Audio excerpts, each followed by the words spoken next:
Okay అండి. అందరికి praise lord. మనం చిన్న ప్రేయర్ చేసుకొని ఈరోజు క్లాస్‌ని చూసుకుందాము. ప్రేమగల దేవా, జీవంగల నాయన మీకే నా స్తోత్రాలు చెల్లించుకుంటున్నాను ప్రభా. నాయనా మరి ఈ యొక్క రాత్రికాల సమయంలో తండ్రి, మరి నాయనా అపోస్తల కార్యాల నుంచి మరి పౌలు గారు ఏ విధంగా ప్రభా మీ యొక్క సువార్త ప్రకటన కోసం తండ్రి ఏ విధంగా కష్టపడ్డారో, ఏ విధంగా తను ప్రభా తన జీవితాన్ని సాక్రిఫైస్ చేశారో, ఈరోజు మాతో స్పష్టంగా మీరు మాట్లాడండి ప్రభా. మా జీవితాల్లో కూడా మీరు మా నుంచి ఏమి ఉద్దేశిస్తున్నారో వాటిని మేము చేయగలుగులాగున మా యొక్క మనోనేత్రాలను తెరవమని ప్రభా ఈ యొక్క క్లాస్ అంతటిని మీ యొక్క ఆత్మ సహాయంతో నడిపించమని కోరుకుంటూ యేసు నామంలో ప్రార్థించి వేడుకుంటున్నాను తండ్రి. ఆమేన్. ఓకే అండి. ఈ రోజు మనది పౌలు గారి మూడవ ప్రయాణం. ఓకేనా? పౌలు గారి మూడో ప్రయాణానికి ముందు జస్ట్ 1, 2 మనం చూస్తే ఒకటో ప్రయాణం అంతియొకయ నుంచి స్టార్ట్ చేసి మళ్ళీ అంతియొకయకి వెళ్ళింది. ఆ తర్వాత మనం చూస్తే అక్కడ మెయిన్ ఇది ఎవరైనా చెప్పగలరా అండి? మొదటి ప్రయాణంలో జస్ట్ 1, 2 జస్ట్ రివిజన్ లాగా ఎవరైనా అక్కడ జరిగినయి అన్నీ అక్కర్లేదు. 1, 2 మీకు గుర్తున్నాయి. లేకపోతే మిమ్మల్ని బాగా ఇన్స్పైర్ చేసిన విషయాలు. పౌ పౌల్ గారు ఇంకా మార్క్ గారు బర్నబా గారు జర్నీ చేయడానికి వెళ్ళేవాళ్ళు. మార్క్ గారు లెఫ్ట్ అయిపోయారు. అమ్మా. ఏమో పౌల్ గారు ఎప్పుడైనా మెసేజ్ చెప్పమన్నా కానీ ఎప్పుడు కూడా క్విక్ గా ఎమ్మటే స్టార్ట్ చేసి చెప్పేవాళ్ళు. అప్పటి వరకు చెప్పినా నేను చెప్పను అని అనకుండా ఏదైనా అడగంగానే ఎమ్మటే మళ్ళీ సంఘంలోకి వెళ్ళంగానే నెక్స్ట్ ప్రీచింగ్ కి రెడీ అయ్యి ఎమ్మటే చెప్పేవాళ్ళు అనమాట. ఓకే. వెరీ గుడ్ అమ్మా. Very good. ఇంకెవరన్నా ఇంకేదన్నా ఫస్ట్ ప్రయాణం నుంచండి.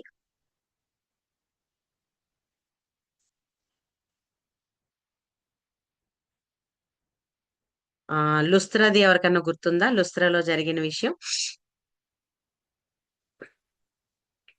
ఓకే.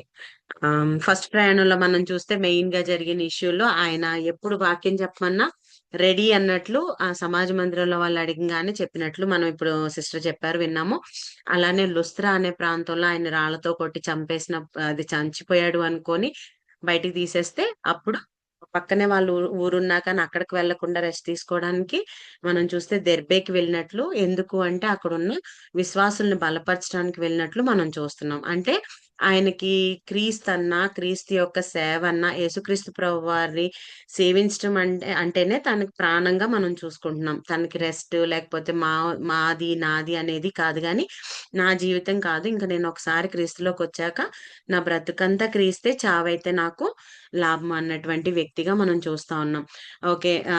ఆ తర్వాత మనం చూస్తే రెండో 1కి, 2కి ప్రయాణానికి మధ్యలో ఒకటి చెప్పాను. అదేమన్నా ఎవరికన్నా గుర్తుందా అండి? 100 డేస్ గ్యాప్ అనుకుంటా సిస్టర్, దాటిగా గుర్తులేదు. 1 ఇయర్ గ్యాప్ అమ్మా.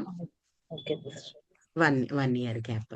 ఆహ్, ఇది ఆ మధ్యలో ఒకటి జరిగింది సభ. ఆ సభలోకి వెళ్ళాలంటే కొన్ని నిబంధనలు ఉన్నాయి. ఆ నిబంధనలో ఉన్న వాళ్ళు మాత్రమే ఒక నిబంధనలని పెట్టుకొని అవి పాటించాలని చెప్పి అందరు సభలో అనుకున్నారు. ఆ, హ్మ్. అది రక్తం తాగకూడదు, ఇంకా గొంతు పిసికి చంపినాటివి తినకూడదు, బలీలు అంటే అన్య దేవులకి హ్మ్. విగ్రహాలు పెట్టేవి తినకూడదు, హ్మ్. ఇంకా జాగ్రత్త. జారత్వం గురించి చెప్పారు చేయకూడదు. సిస్టర్. కొంచెం ఓకే అమ్మ. Thank you. ఇక్కడ మనం చూస్తే దాన్ని మహా యెరూషలేం సభ అంటారు. గ్రేట్ జెరూషలేం కౌన్సిల్ అనే ఒక పేరు. ఏంటంటే వీళ్ళు సున్నతి గురించి వీళ్ళ మధ్యలో జరిగిన చర్చకి సున్నతి అనే భారమైన ఇది అన్ని జనుల మీద పెట్టొద్దు. వాళ్ళు ఆల్రెడీ దేవుణ్ణి నమ్ముకోవడానికి ఎన్నో కష్టాలు పడుతున్నారు. ఎందుకంటే వాళ్ళు వెలేయడము, తర్వాత ఎన్నో త్యాగం చేసి వాళ్ళు ఇక్కడికొస్తున్నారు. మళ్ళీ మనం వచ్చాక సున్నతి చేయించుకోకపోతే మీరు మా దాంట్లో కలవడానికి వీల్లేదు అని ఇట్లాంటి భారాలు మోయలేని భారాలు వాళ్ళ మీద పెట్టొద్దు. ఈ 4 విగ్రహార్పితం తినకూడదు, జారత్వం చేయకూడదు, గొంతు పిసికిన దాన్ని తినకూడదు, రక్తంతో దేన్ని కూడా తినకూడదు. ఈ విషయాలు వాళ్ళు పాటిస్తే సరిపోతుంది అని చెప్పేసి చేశారు. తర్వాత మళ్ళీ మనం చూస్తే ఫాలో అప్ మినిస్ట్రీ అనేది ఇంపార్టెంట్ అని మనం చూసాము. ఆ ఫాలో అప్ మినిస్ట్రీలో పౌలు గారు, బర్నబా గారు వెళ్దామన్నప్పుడు మార్కుని వెంట పెట్టుకొని వెళ్ళాలి అంటారు. పౌలు గారేమో నో, అతను మధ్యలో వదిలేసి వెళ్ళిపోయాడు కాబట్టి అతన్ని కుదరదు అంటాడు. సో బర్నబా ఆహ్, మార్కు ఒక పక్కకెళ్ళిపోతారు. పౌలు శీల కలిసి సెకండ్ ప్రయాణం మొదలుపెట్టినట్లు మనం చూస్తాము. సో మళ్ళీ సెకండ్ ప్రయాణం కూడా అంతియొకయ నుంచి స్టార్ట్ అవుతుంది. మళ్ళీ అంతియొకయతో ఆ క్లో క్లోజ్ అవుతుంది. అయితే ఈ సెకండ్ ప్రయాణంలో మనం చూస్తే ఎవరెవరు కలిసారండి? శీలతో కలిసి వెళ్ళాడు. తిమోతి గారు కలుస్తారు. అకుల్లా, ప్రిస్కిల్లా కలుస్తారు. వీళ్ళు కొత్తగా ఈ సెకండ్ ప్రయాణంలో వీళ్ళకి పరిచయం అవుతారనమాట. ఓకేనా? సో మళ్ళీ వెళ్ళిన ప్రాంతాల నుంచి అలా అందరిని ఫాలో అప్ చేసుకుంటా వెళ్తారు. ఇంకా మనం చూస్తే త్రోయలో ఉన్నప్పుడు వీళ్ళు వీళ్ళు ఒక చోటుకి వెళ్ళాలి అని వీళ్ళ ప్లానింగ్ ఉంటది. కానీ దేవుడు వాళ్ళని లేదు అటు వెళ్ళొద్దని ఆపి మాసిదోనియాకు వెళ్ళమని వాళ్ళ వాళ్ళ యొక్క ఏమంటారు డైరెక్షన్ ని చేంజ్ చేసినట్లు మనం చూస్తా ఉంటాం అన్నమాట. సో చేంజ్ చేయడం వల్ల మాసిదోనియాలో ఫస్ట్ యూరోప్ ఖండంలో కాంటినెంట్ లో ఫస్ట్ సువార్త పౌలు గారి ద్వారా వెళ్ళింది. అక్కడ ఫస్ట్ రక్షించబడిన వ్యక్తి లూదియా అనేది మనం చూసుకున్నాం. వాళ్ళ ఇంట్లోనే సంఘం స్టార్ట్ చేయడం, ఇంకా అనేక మంది అక్కడ రక్షించబడడం, జైలు అధికారి రక్షించబడడం, ఇవన్నీ కూడా మనం అక్కడ చూసాం. అక్కడి నుంచి ఆ ఆయన తెస్సలోనిక ప్రాంతానికి వెళ్ళిపోవడం, అక్కడ వాళ్ళు చంపాలని చూసినప్పుడు బెరయా వెళ్ళడం. బెరయా వాళ్ళు దేనికి ఫేమస్ అండి సంఘస్థులు? లేఖనములు పరిశోధన చూసేవాళ్ళు వె అక్క. Very good sister. ఏంటి లేఖనములను వాళ్ళు ఏది చెప్తారో వినేసామా కాదు కానీ వాళ్ళు అలా చెప్పింది ఉందా లేదా బైబిల్లో అని వాళ్ళు లేఖనాలని పరిశోధించేవారంట. సో వీరు దీనికి దశలోనిక సంఘం కంటే గొప్ప వాళ్ళని పౌలు వాళ్ళని పొగిడినట్టు చూస్తాం. తర్వాత ఏథెన్స్ కి వస్తాడు. ఏథెన్స్ లో మనం చూస్తే తెలియబడని దేవుడు అనే ఒక విగ్రహం అక్కడ కనిపించినప్పుడు ప్లేస్ దాన్ని చూసి వాళ్ళకి చక్కగా సువార్త అందించినట్లు మనం చూస్తాం ఏథెన్స్ లో. ఆ తర్వాత కొరింథుకు రావడం, అక్కడ అకుల్లా ప్రిస్కిల్లా వాళ్ళు పరిచయం అవ్వడం, తర్వాత కెంక్రియాలో తల వెంట్రుకలు ఆయన ఎప్పుడో మొక్కుబడి చేసుకున్నారు కదా, అది ఇతరుల నిమిత్తం, అది వేరే వాళ్ళకి ఆటంకంగా ఉండకుండా ఆ మొక్కుబడి చెల్లించేసి ఎఫెస్ కి వచ్చి అక్కడ అకుల్లా ప్రిస్కిల్లా వాళ్ళని ఎఫెస్ లో ఉంచుతాడు. గుర్తుపెట్టుకోండి, ఇప్పుడు సెకండ్ జర్నీలో కొరింథుకు వచ్చాడు, ఎఫెస్, ఈ రెండు మళ్ళీ మనం మూడో ప్రయాణంలో కూడా చూస్తాం. ఓకేనా? కొరింథులో ఎవరు కలిసారు? వీళ్ళకి అకుల్లా ప్రిస్కిల్లాలు కలిశారు. కానీ అక్కడి నుంచి వాళ్ళని తీసుకొని ఆయన ముందుకు వచ్చేసి ఎఫెస్ లో ఈ అకుల్లా ప్రిస్కిల్లా వాళ్ళ నుంచి అక్కడ సంఘం మళ్ళీ ఇంకో సంఘం స్టార్ట్ చేసినట్టు మనం చూస్తున్నాం. మళ్ళీ మనకి ఇవి వస్తే అందుకే మిమ్మల్ని గుర్తుంచుకోమంటాం. ఆ తర్వాత ఎఫెస్ నుంచి ఎరుషలేంకి వెళ్ళి, ఎరుషలేం నుంచి అంత్యోక. ఎరుషలేంకి ఎందుకు వెళ్ళాడంటే ఆ తల వెంట్రుకలను ఇవ్వడానికి అక్కడికి వెళ్ళడం, వచ్చేసారు. సో ఇది ఈ జర్నీ మనకు 3 సంవత్సరాలు పట్టినట్లు మనం చూస్తున్నాం. ఓకే అండి, పౌల్ గారు మూడో ప్రయాణంకి వచ్చేసాము. ఇది కూడా స్టార్టింగ్ ఎక్కడి నుంచి అంటే అంతియోకయ నుంచి స్టార్ట్ అవుతుంది. అపోస్తుల కార్యాలు 18వ అధ్యాయం 23వ వచనంలో స్టార్ట్ అయిన వీళ్ళ ప్రయాణం 21వ అధ్యాయం 17వ వచనం దాకా ఈ మూడో ప్రయాణం మనం చూస్తూ ఉంటాం. సో అంతియొకయ నుంచి వీళ్ళు బయలుదేరారు 18వ అధ్యాయం 23వ వచనంలో. ఫస్ట్ ప్రాంతం వీళ్ళు వెళ్ళింది ఏంటంటే పృగియా, ఇది గలతీలో ఉంది. నేను మీకు మొన్న చెప్పా, సౌత్ గలతీగా లుస్త్రా, ఈకోనియా, దెర్బే వీటన్నిటిని సౌత్ గెలేషియన్ ఏరియాస్ అని చెప్పేసి అక్కడ క్లౌదియా చక్రవర్తి మార్చాడు అని చెప్పాను కదా సెకండ్ ప్రయాణంలో. సో వాటిల్లో ఒక ప్రాంతం ఏంటంటే గలతి. అయితే ఇక్కడ ఇతను కొన్ని రోజులుండి దేవుని సేవించినట్లు మనం చూస్తాము. ఇక్కడ ఈయనుండగా అంటే గలతీలో పౌలు గారు ఉన్నారు, కొన్ని రోజులు ఉండి సేవించారు అని అన్నాగా, ఈ సమయంలో అంటే పౌలు గారు గలతీలో పృగియా అనే ప్రాంతంలో ఉన్నప్పుడు ఎఫెస్ లో ఏం జరిగింది అని అంటే, కింద అదే చెప్తున్నా, అపోల్లో అనే బైబిల్ పండితుడు ఎఫెస్ లో వాక్యం ప్రకటించాడంట. ఈయన ఎక్కడున్నారు? పౌలు గారు పృగియా గలతీ ప్రాంతంలో ఉన్నారు. ఇతనికి ఇన్ఫర్మేషన్ వచ్చింది ఏంటంటే ఎఫెస్ లో ఎవరున్నారు? అకులా ప్రిస్కిల్లా వాళ్ళు ఉన్నారు కదా, సేవ చేయమని అక్కడ వదిలేసి వెళ్ళిపోయారు కదా ఈయన.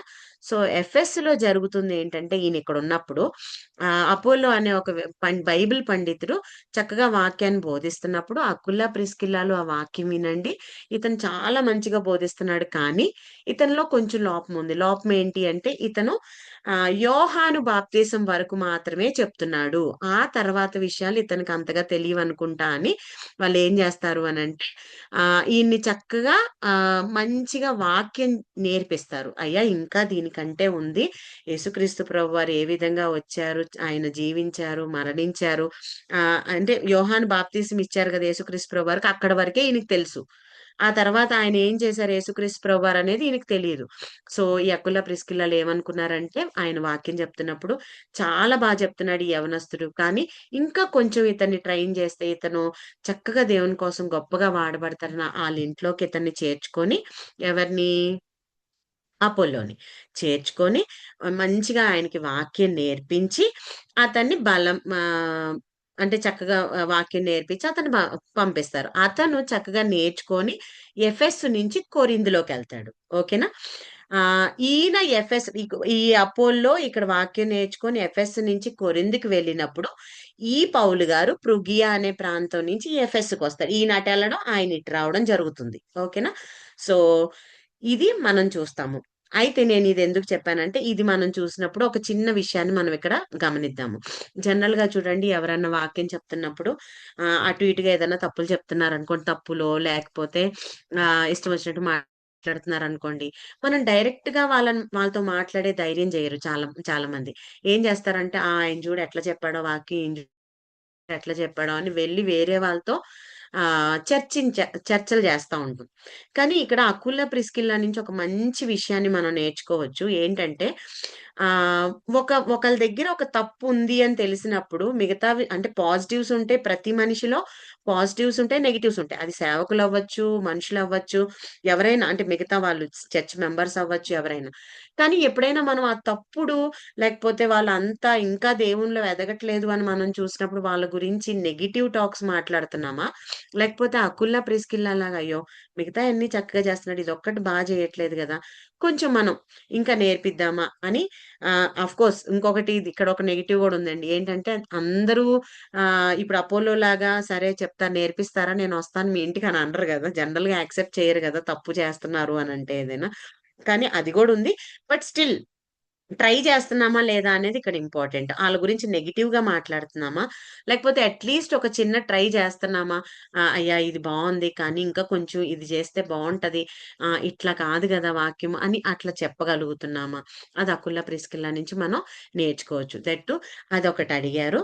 తర్వాత అక్కడ మళ్ళీ వాళ్ళ ఇంట్లోకి చేర్చుకొని అతన్ని ట్రైన్ చేశారండి. అంటే వాళ్ళ ఇల్లే పెద్ద ట్రైనింగ్ సెంటరు.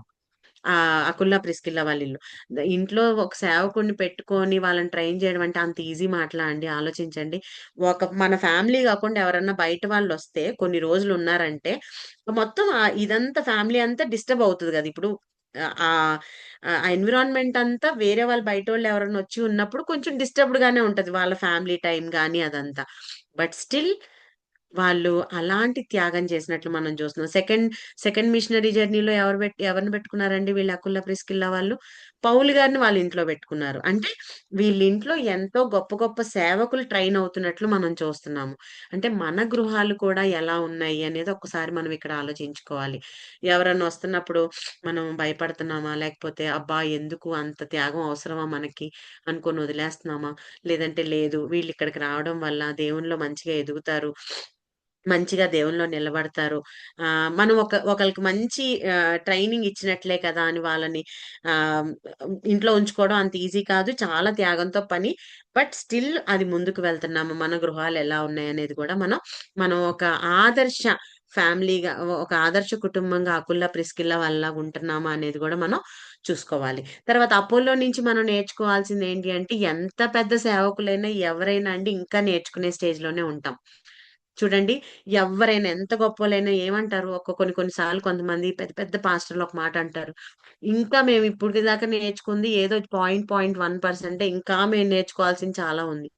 అలా నేర్చుకోవాలి అనుకున్న వాళ్ళ హృదయం ఎట్లా ఉంటదంటే ఎవరన్నా నేర్పిస్తామన్నా, ఎవరన్నా ఏదన్నా చెప్పినా వెంటనే కరెక్ట్ చేసుకునే స్వభావం ఉంటది. కాబట్టి ఇక అపోలో నుంచి మనం చూస్తే ఒక మంచి గాడ్ సర్వెంట్‌గా మనకు కనిపిస్తున్నాడు. నేర్చుకోవాలన్న ఆతృత ఉంది. నేనేంటి వీళ్ళు చెప్తే నేనినేదేంటి అనేది లేదు. చక్కగా సరి చేసుకున్నాడు ఇది తప్పు అన్నప్పుడు.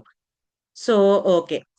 ఇక్కడ ఎవరున్నారు? పృగియా ప్రాంతంలో పౌలు గారున్నారు. ఇదే టైంలో ఎఫెస్‌లో ఈళ్ళు అపోలోని బలపరచడం, ఎఫెస్ నుంచి అతన్ని సేవ చేయడానికి కొరింథీకి పంపించడం. అయితే ఆయన అటు కొరింథెళ్ళాడు. పౌలు గారు ఎక్కడికి ఎంటర్ అయ్యారు? ఎఫెస్‌కి ఎంటర్ అయ్యారు.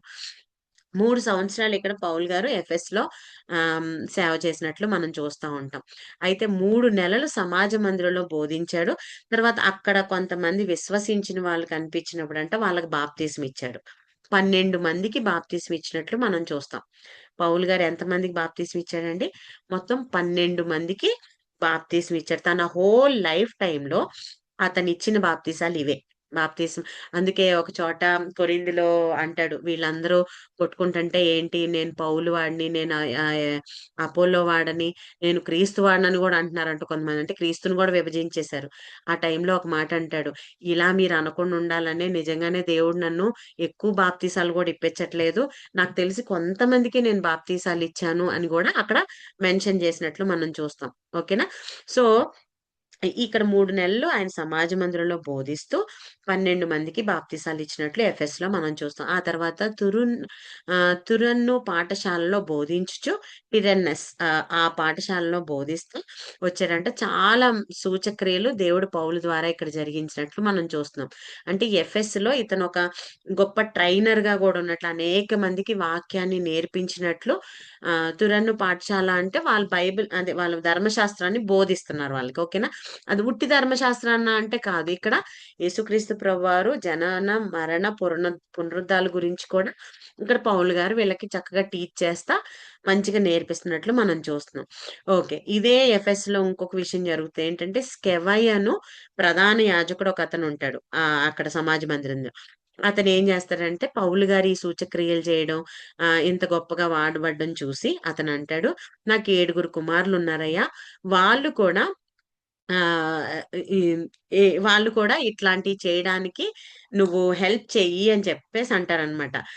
సరే అని చెప్పేసి వీళ్ళేం చేస్తారు, 7 కుమారులు ప్రభువు నామంలో, అంటే పౌలు గారు ప్రభువు నామంలో సూచక్రియలు చేస్తున్నారు, దెయ్యాలు ఎల్లగొడుతున్నారు, అద్భుతాలు చేస్తున్నారు కదా! అందుకని వీళ్ళేం చేస్తున్నారు అనంటే ఈ 7 కుమారులు మేము కూడా చేస్తాము అని చెప్పేసి ప్రభువు అని ఉచ్చరించి దెయ్యాలను వెళ్ళగొట్టాలని ట్రై చేశారంట. కానీ ఆ దెయ్యాలేమో ఇదిగో పౌలు మాకు తెలుసు, వీళ్ళందరూ మాకు తెలుసు గానీ మీరెవరు అని అడిగి వాళ్ళ మీద పడి వాళ్ళని గాయపరిచి దిగంబరులుగా చేసినట్లు మనం చూస్తాము. ఆ టైంలో పౌలు గారేమో అదే నామంతో అనేకమైన కార్యాలు చేశారు. వీళ్ళెప్పుడైతే ఆ నామాన్ని ఉచ్చరిస్తున్నారో ఆ దెయ్యాలు వీళ్ళ మీద పడి వీళ్ళని గాయపరిచినట్టు చూస్తున్నాం గదా! ఆ టైంలో అండి చాలా మంది ఎఫెస్‌లో ఉన్న మాంత్రిక విద్య నేర్చుకున్న వాళ్ళు, మాంత్రికులు అంటే మంత్రాలేసి ఏదో చేస్తా ఉంటారు చూడండి. వాళ్ళు అనేక మంది వాళ్ళ పుస్తకాలను తెచ్చంట కాల్చేశారంట. ఎందుకంటే వీటి వల్ల ఏం ఉపయోగం లేదు. నిజంగా యేసుక్రీస్తు ప్రభు నామంలోనే ఏదైనా చేయగలని పౌలు గారిని చూసి నేర్చుకున్నారంట.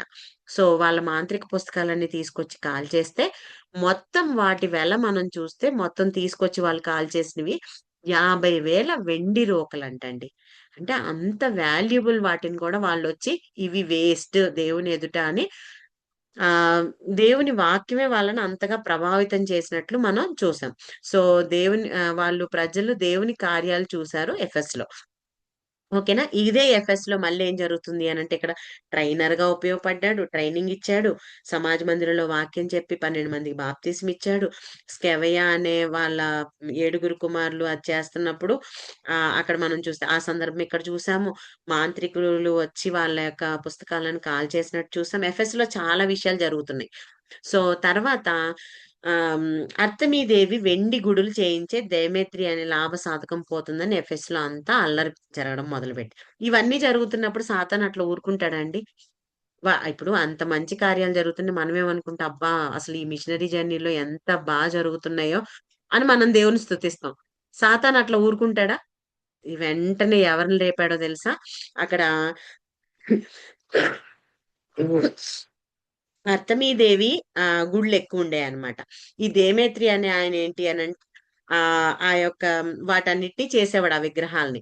సో, ఇంక వీళ్ళందరూ అమ్మో! దేవుని నామం గొప్పగా ఉంది అని చెప్పేసి ఎప్పుడైతే వీళ్ళందరూ ఇటు తిరగడం మొదలు పెడుతున్నారో, వాళ్ళకింక భయమేసింది ఆ దేమేత్రికి. ఏంటంటే, అమ్మో! ఇట్లానే పోతే ఇంకసలు మనకేమి ఉండదు. మనం ఇంక ఇట్లానే ఏడుస్తా కూర్చోవాలి అని అనుకోని వెంటనే మొత్తం అందరిని రేపెట్టించి అక్కడ ఒక అల్లరి జరిగించినట్లు మనం చూస్తున్నాం. ఏంటంటే పౌలు గారు ఇక్కడ ఉండకూడదు అని జెప్పేసి వాళ్ళందరూ కలిసి అల్లరి చేసినట్లు మనం చూస్తా ఉంటాం అక్కడ. 19 అధ్యాయం 23-41 వరకు. అయితే ఈ టైంలో మీరు బాగా గుర్తుపెట్టుకోండి. ఇక్కడ ఎఫెస్‌లో ఉన్నాడు. ఇవన్నీ జరుగుతున్నాయి. మంచి సూచక్రియలు జరిగినాయి. అదే టైంలో అర్తమీదేవి వెండిగుడ్లు ఇవన్నీ అని దేమేత్రి అక్కడ అందరిని రేపి అల్లరి చేయించడం జరుగుతున్నప్పుడు, ఈలోపు కొరింథులో ఎవరున్నారు ఆల్రెడీ అక్కడికి కొరింథులో ఎవరెళ్లారండి? ఎవరైనా చెప్పగలరా? అపోల్లో. అపోల్లో కొరింథుకు వెళ్ళాడు. ఇక్కడ నేర్చుకొని వాక్యం నేర్చుకొని కొరింథులో బోధిస్తున్నాడు. అయితే కొరింథులో ఏం జరుగుతుందో అక్కడ లోయ అనే ఒక ఫ్యామిలీ ఉన్నారు. లోయ అంటే ఆ భర్త పేరో మరి మొత్తానికి ఏదో. సో ఆ లోయ ఇంటి వాళ్ళు అక్కడ కొరింథులో ఉన్నారు. వాళ్ళు ఒక ఇన్ఫర్మేషన్ ని పౌలు గారి దగ్గర తెచ్చారు. ఏంటంటే, అయ్యా నువ్వు ఎఫెస్ లో ఉన్నావు. అంతకుముందు ఆయన కొరింథులో వెళ్ళినప్పుడు సంఘాన్ని స్థాపించారు కదండి. సో నువ్వు ఇక్కడ ఉన్నావు కదా, ఇక్కడ ఏం జరుగుతుందో తెలుసా? కొంత విభేదాలు వచ్చేసినాయి చర్చ్ లో. ఏంటంటే కొంతమంది వచ్చి అంటున్నారు, నేను పౌలు మాకు వాక్యం చెప్పాడు, పౌలు వాళ్ళని నేను అని చెప్తున్నారు. కొంతమంది ఏమో అపోల్లో వాక్యం విని ఆయనకు ఫేవరెటిజం తో ఆయన వైపు వెళ్ళిపోయారు. కొంతమంది ఏమో ఈయన వద్దు ఆయన వద్దు నేను క్రీస్తోడును అని అంటున్నారు. ఇట్లా చర్చిలో చాలా డివిజన్స్ వచ్చినాయి. అస్సలు యూనిటీ లేదయ్యా అని చెప్పి వీళ్ళు ఇన్ఫర్మేషన్ ఎక్కడున్న పౌలుకి ఇచ్చారు? ఎఫెస్ లో ఉన్న పౌలుకి ఎక్కడ విషయాలు? కొరింథులో జరుగుతున్న అప్పటికి అక్కడికెళ్ళి అంతే గదండీ! చూడండి జనరల్‌గా మనుషులు ఎట్లా ఉంటారు? ఒక ఆయనొచ్చి వాక్యం చెప్పగానే నేను ఈయన ఫ్యాన్ అంటారు. ఇంకొక ఆయనొచ్చి చెప్పగానే ఆయనకి ఫ్యాన్ అంటారు. అంతేగాని అసలు వీళ్ళందరూ ఎవరి గురించి చెప్తున్నారు అనేది మర్చిపోతారు. మనం మనుషుల్ని ఫ్యాన్స్ చేసేసుకుంటా ఉంటాం గానీ, అసలా ఫ్యాన్స్ మనం ఎవరికి ఫ్యాన్‌లవ్వాలంటే దేవునికి. మనకు ఫేవరెట్ ఎవరు? యేసుక్రీస్తు ప్రభువారు గదా! మన కోసం రక్తం కార్చింది, లేకపోతే ప్రాణం పెట్టింది. వీళ్ళేంటి జస్ట్ ఆయన ప్రాణం పెట్టారు అని చెప్తున్నారంతే. కానీ మనమేం జేస్తామంటే, ఆయన్నొదిలిపెట్టి అసలైన ప్రాణం పెట్టిన ఆయన్నొదిలిపెట్టేసి, మనుషులకి ఫ్యాన్స్ అయిపోతా ఉంటాం. సో, ఇక్కడ జరుగుతుంది అదే కొరింథులో. ఆళ్ళు అసలైన ఆయన్ని వదిలిపెట్టేశారు. అసలు క్రీస్తు గూడా వీళ్ళలాగా అంటే డివిజన్‌లో భాగం అనుకోని కొంతమంది మేము ఇటువైపు అన్నట్లు గూడా అనేసుకుంటున్నారు. సో, ఈ టైంలో లోయ అనే ఫ్యామిలీ అక్కడున్న కొరింథులో ఉన్న ఫ్యామిలీ ఈయనకి ఇన్ఫర్మేషన్ ఇస్తారు ఎఫెస్‌లో ఉన్న పౌలు గారికి. అయ్యా! ఇట్లా అసలు యూనిటీ లేకుండా ఉంది అనంటే, అప్పుడు ఏం చేస్తారో తెలుసా అండి? ఆహ్, హ్మ్. ఇక్కడ త్రోయకి ఆ ఇన్ఫర్మేషన్ అంతా ఇతనికొచ్చింది. ఇతను ఇక్కడి నుంచి బయలుదేరి త్రోయ అనే ప్రాంతానికి వెళ్ళాడు. ఎవరు? పౌలు గారు. అంటే ఇతని యొక్క ప్రయాణంలో నెక్స్ట్ పార్ట్ త్రోయ. త్రోయలోకి వెళ్ళినప్పుడు ఈయనేం చేస్తాడంటే, ఇవన్నీ విన్నాడు గదా! మనసంతా చాలా కలవరంగా ఉందండి పౌలు గారికి. అబ్బా! ఏంటి వీళ్ళందరూ ఎంత కష్టపడి ఎంత చేసొస్తే, వీళ్ళేమో మనుషుల్ని ఫాన్స్‌గా చేసుకొని ఇట్లా చేసేసుకుంటున్నారా అనుకోని, త్రోయలో ఉన్నప్పుడు అతనికి బాధ అనిపించి, అతను ఉత్తరం రాస్తాడండి. ఎవరికి? కొరింథీలో ఉన్న సంఘానికి. ఓకేనా? ఆ కొరింథీ రాసిన పత్రిక, మొదటి పత్రిక ఏదైతే ఉందో, మనం ఇప్పుడు చదువుతున్నాం చూడండి బైబిల్‌లో మొదటి కొరింథీయులకు రాసిన పత్రిక అని. ఈ లెటర్ ఎక్కడి నుంచి రాసాడంటే పౌలు గారు, త్రోయ అనే ప్రాంతంలో ఎఫెస్‌లో ఉన్నప్పుడు అతనికి ఇట్లా డివిజన్స్ ఉన్నాయని ఇనిపిచ్చింది. నెక్స్ట్ స్టెప్ ఆయన త్రోయలోకి వెళ్ళినప్పుడు అక్కడ కూర్చొని వీళ్ళకి ఉత్తరం రాస్తున్నాడు. అదే ఈ పత్రిక. కొరింథీయులకి రాసిన పత్రిక రాసి తీతుకిచ్చి, ఇదిగో వెళ్లి నువ్వు కొరింథీలో ఈ పత్రిక ఇచ్చేసిరా. వాళ్ళకి చదివి వినిపించు. వాళ్ళు మారతారేమో. ఉట్టి డివిజన్సే కాదు గానండి, ఇంకా వాళ్ళలో జారత్వం ఉందని అంటే ఇటు దేవుని పని చేస్తానే ఉన్నారు. బయటికెళ్ళి జారత్వంలో తిరుగుతున్నారు. అట్లా రకరకాల కొన్ని సమస్యల్ని అవి ఈ లోయ ఇంటి వాళ్ళు పౌలు గారికి చెప్పినట్లు మనం చూస్తాం. అప్పుడు ఇవన్నీ బేస్ చేసుకొని త్రోయ అనే ప్రాంతంలో పౌలు గారు కొరింథీయులకు మొదటి పత్రిక రాస్తాడు. రాసి త్రోయ నుంచి ఎవరికిచ్చి పంపిస్తున్నాడు? తీతు అనే తనతో పాటొచ్చిన ఆయనకిచ్చి కొరింథీకి పంపించాడు. ఇతను ఇచ్చి ఎఫెస్ నుండి పంపాడు. ఓకే. సారీ. ఈ ఎఫెస్ నుంచి అంటే ఎఫెస్‌లో ఈయనున్నట్టున్నారు. సో, ఇక్కడి నుంచి పంపించినట్లు మనం చూస్తున్నాం. అంటే మీరు మొదటి కొరింథీయులకి రాసిన పత్రిక చదివేటప్పుడు మైండ్‌లోకి రావాల్సిందేంటంటే, ఎఫెస్‌లో ఉన్నప్పుడు ఇతనికి వినిపించిన ఆ ప్రాబ్లమ్స్‌ని బట్టి కొరింథీలో ఇతను ఇక్కడ త్రోయ అనే ప్రాంతంలో ఈ యొక్క లెటర్‌ని రాసినట్లు మీరు గుర్తుపెట్టుకోవాలి. అందుకే ఇక్కడ చూడండి మొదటి కొరింథీయులకి రాసిన పత్రిక 1 అధ్యాయం 13 వచనంలో ఏమంటారు పౌలు గారు? క్రీస్తు విభజించబడి ఉన్నాడా? పౌలు మీ కొరకు సిలువ వేయబడెనా? పౌలు నామమున మీరు బాప్తిసం పొందితిరా? నా నామమున మీరు బాప్తిసం పొందితిరని ఎవరైనను చెప్పకుండునట్లు క్రిస్పునకును, గాయునుకును తప్ప మరి ఎవరికిని నేను బాప్తిసం ఇయ్యలేదు. ఎక్కడ? కొరింథీలో క్రిస్పు, గాయు ఈళ్ళిద్దరికే ఆయన బాప్తిసం ఇచ్చాడు. అంటే ఎఫెసులో మాత్రం 12 మందికి ఇచ్చాడన్నమాట. అందుకే దేవుని కృతజ్ఞతాస్తుతులు ఇట్లా చెప్తూ ఆహ్, ఆహ్, ఇది ఏంటంటే క్రీస్తు యొక్క సిలువ వ్యర్థం కాకున్నట్లు నేను ఇదంతా చేస్తున్నాను అని చెప్పేసి ఇంకా మీరు ఆ 1వ అధ్యాయం అంతా చదవండి. అసలు ఈ లెటర్ ఎందుకు రాసారో పౌలు గారు ఎక్కడి నుంచి రాశారు? త్రోయ అనే ప్రాంతం నుంచి రాసి ఎవరికిచ్చి పంపించారంటే తీతుకిచ్చి పంపించినట్టు మనం చూస్తున్నాం. ఓకేనా? ఆ తర్వాత త్రోయ నుంచి ఇక్కడ తీతుని పంపించేస్తాడు. ఇక్కడి నుంచి ఈయనొక్కడే మళ్ళీ మాసిదోనియాకు వెళ్ళినట్టు మనం చూస్తాం. మాసిదోనియాలో మళ్ళీ తీతుని అక్కడ కలుసుకున్నట్లు మనం చూస్తాం. ఓకేనా అండి?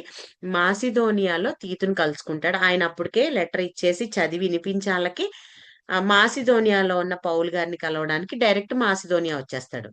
అయితే మాసిదోనియాలో జరిగింది ఏంటి అనంటే తీతు పౌలుని ఇక్కడ కలుసుకుంటాడు. తీతు వల్ల కొరింథీలో ఉన్న సంఘస్థులు ఆ పత్రిక చదివి మారారు అని విని చాలా సంతోషపడి మరలా రెండో కొరింథీయులకి రాసిన పత్రికను మాసిదోనియా నుండి రాస్తారు. ఇప్పుడు మీకు ఇది అర్థం చేసుకోవాలి. ఏంటంటే నెక్స్ట్ మనము పత్రికలు చదివేటప్పుడు మీకు ఈజీగా ఉంటది. ఇది ఎక్కడి నుంచి రాశాడు అనేది తెలుసుకుంటే. ఓకేనా? సో త్రోయలో ఆ యొక్క ఎఫెస్ నుండి ఆ యొక్క లెటర్ పంపించాడు. మాసిదోనియాకి వచ్చేసినప్పుడు తీతు గారు ఆ లెటర్ ఆల్రెడీ వాళ్ళకి చదివించి వినిపిస్తే వాళ్ళందరూ మారి పశ్చాత్తాపడి ప్రార్థన చేసుకున్నారు. మారారు అన్న విషయం మాసిదోనియాలో పాలు గారు ఉన్నప్పుడు తీతు వచ్చి చెప్తున్నాడు. అయ్యా నేను వెళ్ళి చదివాను ఆ పత్రికని. వాళ్ళందరూ ఆ నిజంగా పశ్చాత్తాపడి ఏడ్చారు, మారారు అని చెప్పినప్పుడు చాలా సంతోషపడతాడండి. చాలా సంతోషపడి మరలా అదే కొరింథీయులకు ఇంకొక పత్రిక రాస్తాడు. అదే రెండవ కొరింథీయులకు రాసిన పత్రిక. అది ఎక్కడి నుంచి రాశాడు? మాసిదోనియా అనే ప్రాంతం నుంచి రాశాడు. అయితే నిజంగా అండి అందుకే మనం సెకండ్ కొరింథియన్స్ రాసిన పత్రికలో చూస్తే సంతోషంగా మీరు ఇవన్నీ మార్చుకున్నారని విన్నాను. చాలా సంతోషం అనిపించింది. కానీ ఇంకా ఉన్న 1, 2 విషయాలు ఏవైతే వాళ్ళు ఇంకా మారాల్సినవి ఉన్నాయో అవి మెన్షన్ చేస్తాడన్నమాట సెకండ్ కొరింథీ.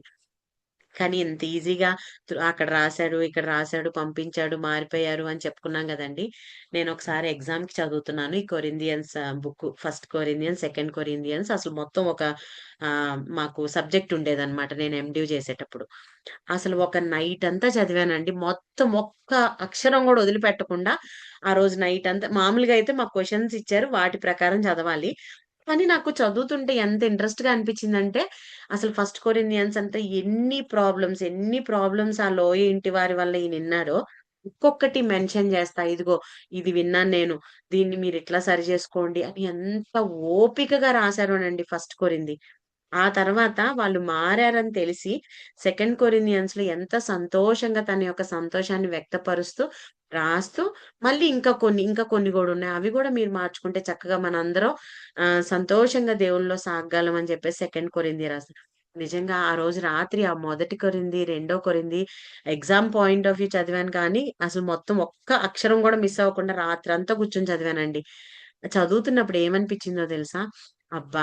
ఆ పౌలు గారి సహనానికి ఏది కాళ్ళ మీద పడి దండం పెట్టొచ్చు. అంత సహనంగా రాసాడు. ఒకప్పుడు కనిపిస్తే ఒక్కొక్కళ్ళని ఈడ్చుకొనెళ్లి కొట్టిన అతను, ఇప్పుడు చెప్పాలి అనుకుంటే ఒక మాటలో చెప్పొచ్చు. ఏంటి మీరు మిమ్మల్ని అసలు పరలోకం తీసుకెళ్లడు దేవుడు. పోతారు మీరు.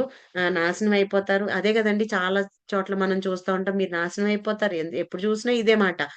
అయిపోతారు అది ఇది అని చెప్పేస్తారు. కానీ పౌలు గారు ఎంత ఓపికతో వాళ్ళకి ఒక్కొక్క మాట తీసుకొని దేవుని గురించి చెప్పి, "ఇలా చెయ్యొద్దయ్యా! మిమ్మల్ని బ్రతిమలాడుకుంటున్నానయ్యా నేను" అని అంత ఓపికగా చెప్పినప్పుడండి వాళ్ళలో మార్పు రాకుండా ఉంటదా? పోనీ ఊరికే రాసాడా ఆయన ఉత్తరం అంటే కాదు. ఎంత ఏడుపుతో మీకోసం నేను కన్నీరు గారుస్తున్నాను అంటాడక్కడ. అంటే అలా ఏడుస్తూ రాసిన ఉత్తరము దేవుని సన్నిధిలో ఏడుస్తూ రాసిన ఉత్తరాలు వేస్ట్ అయిపోతాయా? వాళ్ళలో మార్పుని తీసుకొచ్చినప్పుడు మరలా దేవుని బట్టి ఆనందించి సెకండ్ పత్రిక రాస్తాడు. అంటే సంఘంలో సేవకులకి లేకపోతే యాస్ ఎ లీడర్స్‌గా ఉన్న మనకి ఏంటి అంటే సంఘ విషయంలో అలాంటి భారం ఉందా పౌలు గారు లాంటి? నిజంగా ఆ రోజు నాకనిపించింది. నిజంగా చిన్న చిన్న ప్రాబ్లమ్స్ వస్తేనే అప్పటికి మేమక్కడ మినిస్ట్రీలో ఉండేవాళ్ళం అండి. చిన్న చిన్న వాటికి ఎంత ఇదైపోతా ఉండేవాళ్ళం. ఒకళ్ళొచ్చి ఇవన్నీ విన్నప్పుడు అబ్బా! ఏంటిది అన్నట్లు అనిపించేది. కానీ పౌలు గారు ఆ 2 కొరింథీయులకి రాసిన పత్రికలు 2 ఆ రోజు రాత్రి చదివాక ఎగ్జామ్ ఏమో గాని నా జీవితాన్ని మార్చింది. నిజంగా ఎట్లా అనిపించిందంటే, అబ్బా! ఎంత సహనం మనకు అవసరమో చర్చిల్లో రకరకాలయి జరుగుతాయి. ఇప్పుడు ఒకళ్ళు ఇప్పుడు చూడండి ఒక ఇంట్లోనే నా నలుగురుంటే 4 వేరు వేరు మైండ్ సెట్‌లు. మన ఇంట్లో మనకే పడదు సరిగ్గా. నలుగురు 4 మైండ్ సెట్స్. అట్లాంటిది సంఘంలో అంతమంది ఉన్నప్పుడు అందరూ నాలానే ఉండాలి అనుకోవడం తప్పు గదా! ఇప్పుడు నేను ఆలోచించినట్లే వచ్చిన సహోదరి ఆలోచించాలి. నాకేది నచ్చుతదో అదే ఆమె ఆలోచించాలి, ఆయన ఆలోచించాలి అంటే చాలా తప్పు.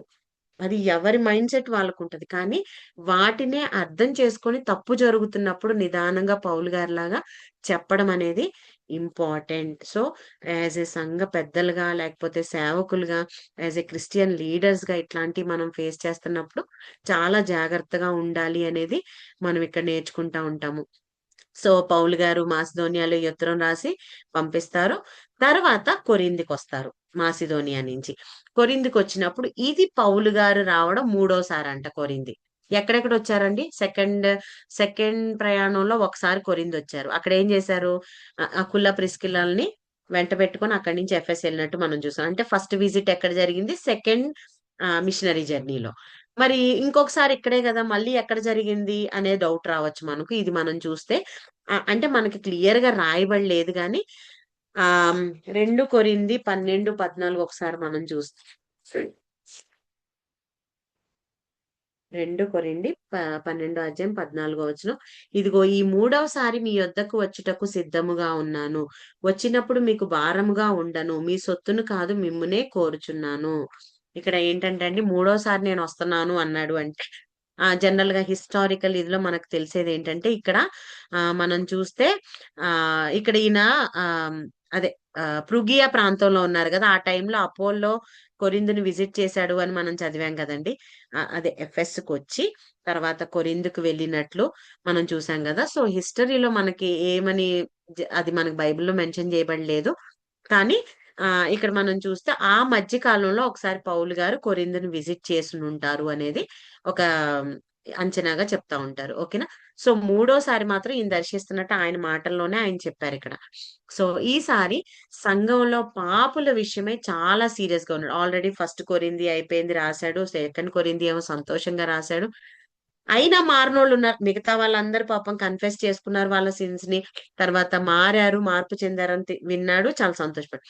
ఇంకా ఉంటారుగా ఒకళ్ళిద్దరు మారినోళ్ళుంటారు గదండీ! వాళ్ళ విషయమే ఈ థర్డ్ విజిట్‌లో ఏమంటాడంటే ఆయన, ఈసారి నేను వీళ్ళని మాత్రం ఓర్చుకోలేను. ఇంతగా దేవుడు అవకాశం ఇస్తున్నా మార్చుకోలేకపోతే నేనొచ్చానంటే మాత్రం మిమ్మల్ని నేను బయటికి పంపించేస్తాను అని చెప్పి చాలా సీరియస్‌గా వాళ్ళ మీద వాళ్ళని అక్కడ కొరింథీకి వచ్చినప్పుడు వాళ్ళని తిడుతున్నట్లు మనం చూస్తామండి. అంటే ఆయన వాళ్ళు తప్పు చేస్తున్నప్పుడు వాళ్ళకి సరైన విధానంలో చెప్పాడు. వాళ్ళు మార్పు చెందే విధంగా ప్రార్థన చేశాడు. అన్నీ చేశాడు. ఎప్పుడైతే ఇంకా ఆ పాపాన్ని వదిలిపెట్టకుండా వాళ్ళు జీవిస్తున్నారో, ఆయన చాలా సీరియస్‌గా ఉన్నట్లు మనం చూస్తున్నాం. కొన్నిసార్లు ఏమవుద్ది అనంటే అండి, సంఘంలో తప్పు చేసేవాళ్ళు చేస్తానే ఉంటారు. మనం మాత్రం నుంచొని వాక్యం చెప్పేస్తా ఉంటాము. లేకపోతే వాళ్ళకి అవకాశాలిచ్చేసి అంటే అవకాశాలివ్వద్దు అనేది కాదు నా ఉద్దేశ్యం. కానీ ఏంటంటే, వాళ్ళు మారడానికి మనం వాళ్ళకి అవకాశాలివ్వాలి. అయ్యా! నువ్విదిగో ఇది మార్చుకుంటేనే నువ్వు పాట వచ్చి పరిశుద్ధంగా మన జీవితాల్ని కాచుకున్నప్పుడే మనం దేవుని యొక్క పనిని చేయగలం. కాబట్టి ఇది మార్చుకో అని మనం వాళ్ళని చక్కగా గద్దించేటట్లు ప్రేమపూర్వకంగా ఫస్ట్ గద్దించాలి. 1, 2 సార్లు. వాళ్ళు వినట్లేదనుకోండి, స్టిల్ వాళ్ళని మనం అన్నిట్లో ఇన్వాల్వ్ చేసేస్తా ఉంటే ఏమవుద్దంటే ఓకే. తప్పు చేయొచ్చు, దేవుని పని చేయొచ్చు. తప్పు చేయొచ్చు, దేవుని పని చేయొచ్చు. అంటే దేవుని పననేది వాళ్ళకొక క్యాజువల్ థింగ్‌లా అనిపిచ్చేస్తది.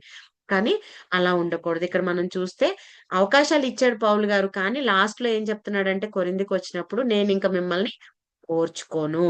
మిమ్మల్ని ఖచ్చితంగా నేను సంఘం నుంచి బయటికి వేస్తాను అని చెప్పేసి చెప్తున్నాడు.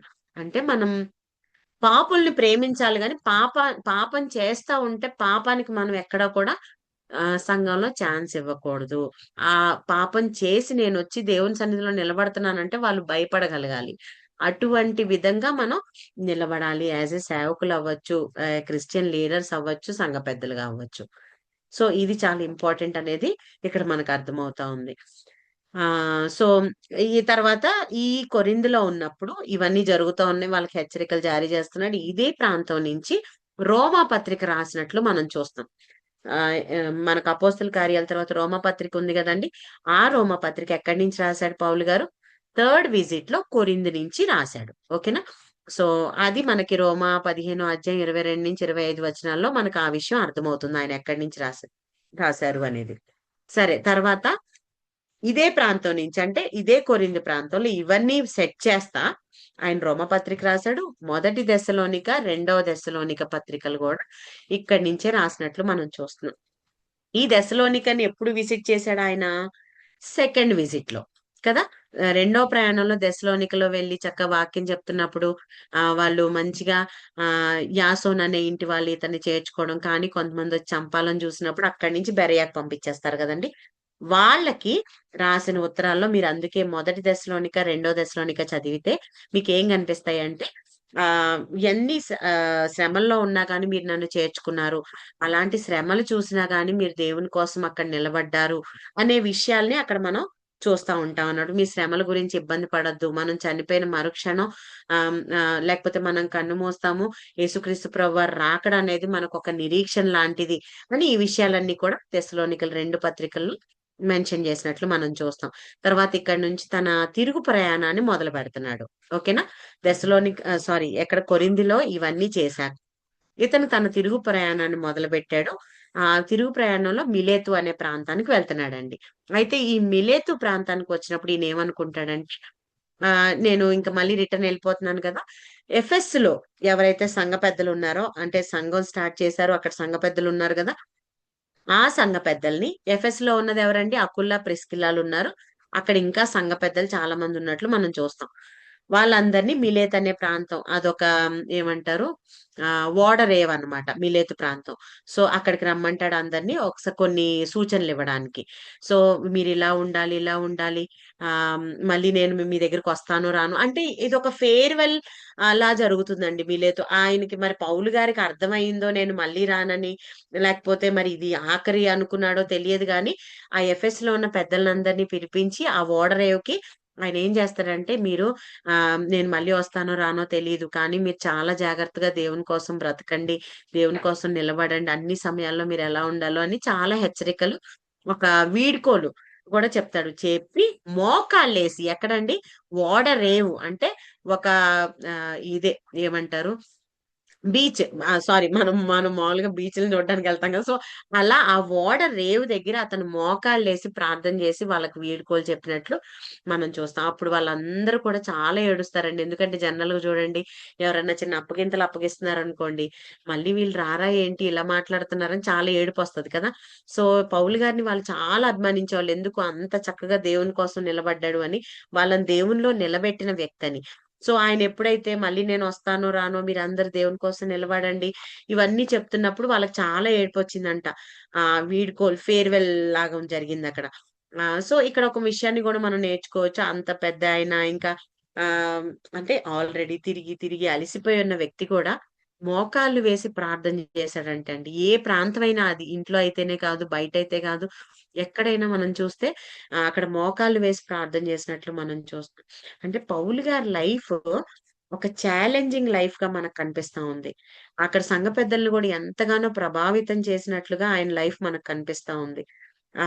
వాళ్ళు ఆయన వదిలిపెడుతున్నందుకు, అంత గొప్ప సేవకుడిని విడిచిపెడుతున్నందుకు వాళ్ళెంత ఏడ్చారోనండి. అంటే నిస్వార్థమైన ఒక సేవకుడిని మనం మిస్ అయిపోతున్నాము అని. సో, అలాంటి జీవితం ఇతరులకి ఇన్‌స్పిరేషన్‌గా ఉండే లైఫ్‌ని మనం జీవించగలుగుతున్నామా? ఇతరులు మనం చూసి ఈ బ్రదర్ నుంచి, ఈ సిస్టర్ నుంచి నేను ఇది నేర్చుకున్నాను. ఈళ్ళు నన్నెంతగానో వాళ్ళ లైఫ్ ద్వారా, వాళ్ళ బోధ ద్వారా ప్రభావితం చేశారని ఇతరులు మన గురించి చెప్పుకోగలుగుతున్నారా?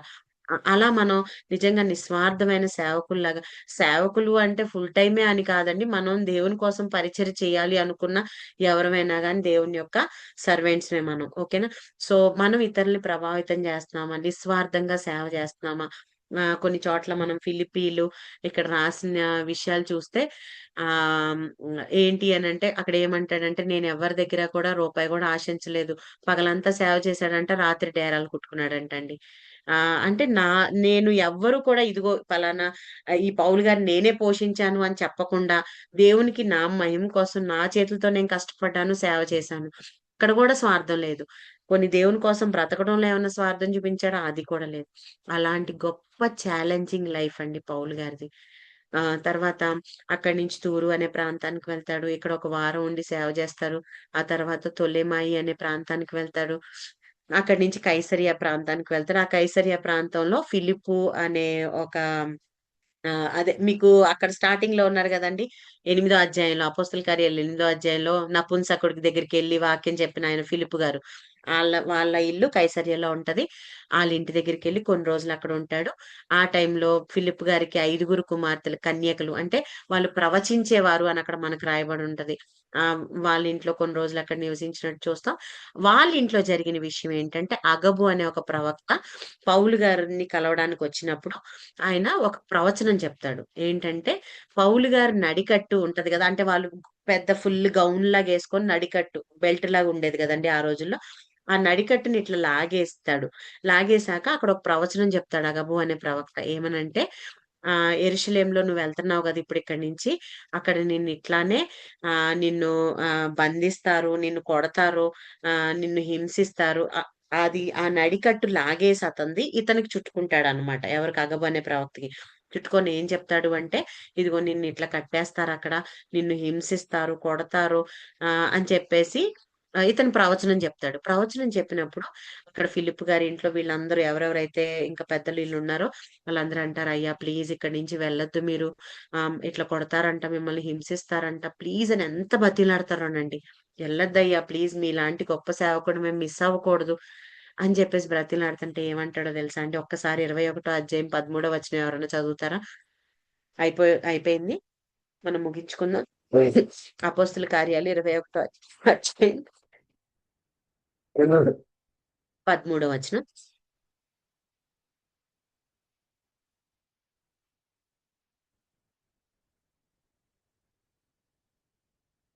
అపోస్తుల కార్యాలు. ఓకే, నేను చదువుతున్నాను. నా మాట ఇనిపిస్తుందా అండి అందరికి? వినిపిస్తుంది అక్క. ఓకే. ఓకే అమ్మ. 21 అధ్యాయం 13 వచనం చదువుతున్నాను. చూడండి ఒకసారి. పౌలు ఇదెందుకు అప్పటికి వీళ్ళు ఈ మాట వినినప్పుడు మేమును అక్కడి వారును యెరూషలేమునకు వెళ్ళవద్దని అతని బతిమాలుకొంటిమి. కానీ పౌలేమంటున్నాడంటే పౌలు ఇదెందుకు అమ్మా ఇదెందుకు చదివి. మీరు ఏడ్చిన గుండెల బద్దలు చేసేదరలా నేనైతే ప్రభు అయిన యేసునామం నిమిత్తం యెరూషలేములో బంధింపబడుటకు బంధించబడి మాత్రమే గాక చనిపోవుటకును చావనని చెప్పాను. చాలమ్మా. ఇక్కడేంటంట, మీరెందుకు బంధిస్తారు, కొడతారంటేనే ఇంత భయపడిపోతున్నారు? అసలు ఆయన నిమిత్తం నేను చచ్చిపోవడానికే రెడీ అయితే, ఇంకా జస్ట్ కొడతారంటేనే మీరెందుకు ఇట్లా ఏడ్చి నా గుండెనెందుకు ఇప్పుడు చూడండి ఎట్లా ఏడుస్తుంటే బాధ అనిపిస్తది గదండీ ఒక మనిషికి. మీరట్లా ఏడ్చి అనవసరంగా నన్ను ఇంకా ఇది చెయ్యొద్దు. నేను ఆయన నిమిత్తం చనిపోవడానికి సిద్ధంగా ఉన్నాను. ఈ హింసలు, శ్రమలు పెద్ద విషయం గాదు నాకు. నేను వెళ్ళాల్సిందే. ఇది దేవుని చిత్తము అని చెప్పి అందుకే ఆయన అక్కడి నుంచి కైసరయ నుంచి బయలుదేరి యెరూషలేముకి వెళ్ళినట్టు మనం చూస్తాము. ఇక్కడ మనం చూస్తే అయ్యో! వీళ్ళందరూ అబ్బా! నన్నెంత ప్రేమిస్తున్నారు. చూడండి, యేసుక్రీస్తు ప్రభువారి యొక్క లైఫ్ మనకిక్కడ కనిపిస్తుంది అతని జీవితం ద్వారా. యేసుక్రీస్తు ప్రభువారు చనిపోబోయే ముందు, అంటే ఆయన్ని శిలువ మరణానికి అప్పగిస్తారన్నప్పుడు యేసుక్రీస్తు ప్రభువారు ఈ మాట చెప్తారు. నన్నిట్లా చంపబోతున్నారు అది ఇది అని చెప్పినప్పుడు పేతురు గారు ఏమంటారండి? "అయ్యా! అది నీకు దూరం అవును గాక, అది జరగడానికి వీల్లేదు" అంటాడు. అన్నప్పుడు యేసుక్రీస్తు ప్రభువారు, "అబ్బా! పేతురు, నువ్వు నన్నెంత ప్రేమిస్తున్నావో, అసలు నువ్వయ్యా నిజమైన" అన్నారా? అనలా. "సాతానా వెనక్కి పో" అన్నారు. ఎందుకు? ఇది దేవుని చిత్త ప్రకారం ఈ మరణం నేను పొందాలి. అందుకోసమే నేనిక్కడికొచ్చాను. అలాంటిది నువ్వొచ్చి అతి ప్రేమ చూపించి, అంటే అతను నిజంగానే పేతురు గారు చాలా హోల్ హార్టెడ్‌గా ఆ మాటన్నాడు. ఏంటి? ఇది నీకు దూరం అవ్వాలి. నువ్వసలు చచ్చిపోవడానికి వీల్లేదు అని ప్రేమతో. కానీ ఆ ప్రేమ దేవుని చిత్తానికి వ్యతిరేకంగా ఉండకూడదెప్పుడు గూడా. సో, ఇక్కడేమంటాడంటే, "సాతానా వెనక్కి పో." ఆయనకి అర్థమైంది యేసుక్రీస్తు ప్రభువారికి ఇది మాట్లాడుతుంది పౌలు గాదు. ఇది సాతానేంటంటే ఓకే. అది జరగకుండా ఉండడం అనేది సాతాను యొక్క ఇష్టం కదా! శిలువ మరణం పొందకూడదు. కాబట్టి "సాతానా వెనక్కి పో. నువ్వు ఇంకా మనుషుల ఆలోచనలే ఆలోచిస్తున్నావు గానీ, దేవుని చిత్తం ఏంటో నీకెప్పుడు అర్థమవుతుందయ్యా" అని అంటాడు. అంటే ఒక మనిషి జనరల్‌గా మనం జూడండి, ఎవరన్నా ఒక సంఘం నుంచి మనం వెళ్తున్నాము, లేకపోతే ఏదైనా జరుగుతుంది. అందరూ ఏడ్చేసి, నువ్వెళ్ళడానికి వీల్లేదు. లాస్ట్ టైమ్ మేము ఇక్కడికి వచ్చే ముందు అక్కడ చర్చ్ వాళ్ళు అందరూ ఏడుస్తా ఎళ్ళొద్దు, మీరు వెళ్ళొద్దు అని చర్చ్‌లో వాళ్ళు ఎవరైనా బాగా క్లోజ్‌గా ఉండేవాళ్ళమండి అంతకుముందు. సో, వాళ్ళందరూ ఏడుస్తున్నప్పుడు అక్కడ మాకదే అర్థమైంది. ఏంటంటే, ఇదే మాకు గుర్తొచ్చింది. ఏంటంటే, ఇప్పుడు ఎళ్ళొద్దు అని ఏడుస్తున్నారు అని జెప్పి మనం అక్కడ ఉండిపోయామనుకోండి, అది దేవుని చిత్తమా? కాదు. దేవుని యొక్క ప్రణాళిక నెరవేర్చాలి. అది ఎంత బాధాకరంగా ఉన్నా గాని. అప్పుడు అక్కడున్న అక్క వాళ్ళకి అదే చెప్పాం. ఏంటంటే, దేవుని చిత్తానికి మనం వ్యతిరేకంగా ఏడవకూడదక్క. ఎప్పుడు ఇంకా వీళ్ళని చక్కగా వాడుకోండి అని మనం ప్రార్థన చేయాలి తప్ప, ఎళ్తన్న వాళ్ళని దేవుని చిత్త ప్రకారంగా వెళ్తున్న వాళ్ళని మనం ఎప్పుడు ఆపేసి మీరు ఉండిపోండి ఇక్కడ, ఇక్కడే అందరం ఉండిపోదాము అని ఎప్పుడూ అనకూడదు అని చెప్పేసి. ఎందుకంటే ఇక్కడ ఆల్రెడీ యేసుక్రీస్తు ప్రభువారి మాటలు పౌలు గారు కూడా అదే ఫాలో అయ్యారు కదండీ! వీళ్ళందరూ ఏడుస్తున్నప్పుడు అబ్బా! ఎంత మంచి సంఘ పెద్దలు దొరికారు. ఎంత మంచి చర్చ్ మెంబర్స్ దొరికారు. ఇట్లాంటి వాళ్ళ నన్ను ప్రేమిస్తుందనుకోని ఆయన ఆగిపోలా. ఇది నేను వెళ్ళాలి. ఇది దేవుని చిత్తము. నేను వెళ్ళాలి, శ్రమలు పడాలి, హింసింపబడాలి, అవసరమైతే చచ్చిపోవాలి.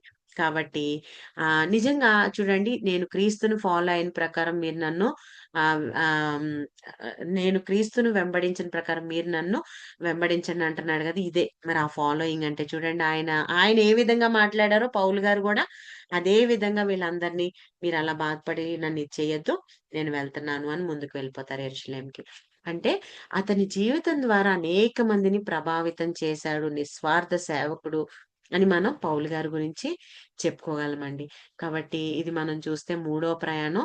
ఇంకా ఒక రకంగా చెప్పాలి అంటే దీని తర్వాత ఆయన యొక్క ఆఖరి ప్రయాణం మనకు కనిపిస్తది. ఇంకా రోమా ప్రయాణం అంటారు. ఆ ఆఖరి ప్రయాణాన్ని నెక్స్ట్ వీక్ నేను చెప్తాను.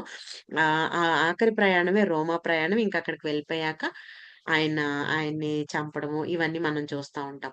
సో, అది ముందే ఇతనికి పరిశుద్ధాత్మ ప్రేరేపణ వల్ల ఇతనికి తెలిసే ఎఫెస్‌లో ఉన్న పెద్దల్ని పిలిపించి మీరిలా ఉండండి, అలా ఉండండి, నేను మళ్ళీ రానేమో అని చెప్పినట్లు. తర్వాత ఇక్కడ వీళ్ళు గూడా వెళ్ళొద్దు అన్నప్పుడు వెళ్తాను. అది దేవుని చిత్తము. మీరు నా కోసం ప్రార్థన చేయండి గానీ, మీరు నన్ను ఇట్లా వెనక్కి లాగొద్దు అని చెప్పడం. ఇవన్నీ మనం చూస్తున్నప్పుడు ఒక మంచి ఇన్‌స్పిరేషన్‌గా మనకు కనిపిస్తా ఉంది గదా! దేవుని చిత్తం జరిగిస్తున్నప్పుడు అనేకమైనయి వస్తాయండి. కొన్ని కొన్ని సార్లు ఒక బ్రదర్ ఒకసారి చెప్తున్నారు. ఆయన మిషనరీగా సమర్పించుకున్నప్పుడంటండి, కొత్తగా అంటే వాళ్ళందరూ హిందూసు. ఈయన దేవుడిని నమ్ముకున్నారు. మ్యారేజ్ అయ్యింది. దేవుడు వీళ్ళని మిషనరీ సేవ కోసం పిలుస్తున్నారు. పిలుస్తున్నప్పుడు ఇంట్లో వాళ్ళందరేమో హిందూస్. సో, ఈ టైంలో మేమిట్లా ఆయన మంచి పీహెచ్‌డీ చేసి జువాలజీ ప్రొఫెసర్ అన్నమాట. సో, ఆయన అంత మంచి జాబ్‌ని రిజైన్ చేసి ఇట్లా సేవకొస్తానన్నప్పుడు మ్యారేజ్ అయిన కొత్తలో అంట. వస్తామన్నప్పుడు వాళ్ళ అమ్మా నాన్నోళ్ళు ఒకటే మాట అన్నారంటండి. ఏంటో తెలుసా? "ఇదిగో నువ్వు గనక ఇక్కడి నుంచి అడుగు బయటికి పెడితే, మేము చచ్చిపోయామనుకోని మా శవాల మీద నుంచి దాటి వెళ్ళినట్టే నువ్వు.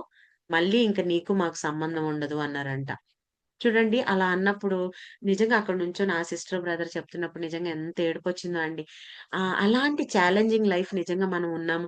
వాళ్ళిద్దరు అక్కడ ఒక పక్కన చూస్తే సొంత తల్లిదండ్రులేమో మేము చచ్చిపోయాం అనుకోని ఎళ్ళంటున్నారు. ఒక పక్కన చూస్తే శిలువలో మరణించిన యేసుక్రీస్తు ప్రభువారేమో నా కోసం సువార్త ప్రకటించడానికి మీరు రారా అని అడుగుతున్నారు. ఇప్పుడు వీళ్ళున్న ఇంత క్రిటికల్ కండిషన్‌లో ఎవరి మాటకి జనరల్‌గా తల్లిదండ్రులు ఎదురుగా కనిపిస్తున్నారు గదా!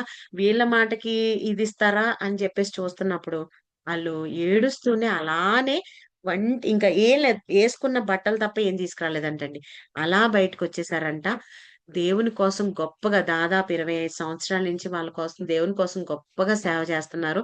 అయితే ఏం జరిగిందంటే, వాళ్ళ తల్లిదండ్రులు ఎవరైతే మేము చచ్చిపోయాం అనుకోని ఎళ్ళమన్నారో, వాళ్ళే తర్వాత మారారు. దేవుని దగ్గరికొచ్చారు. వాళ్ళు చక్కగా దేవుడిని నమ్ముకున్నారిప్పుడు.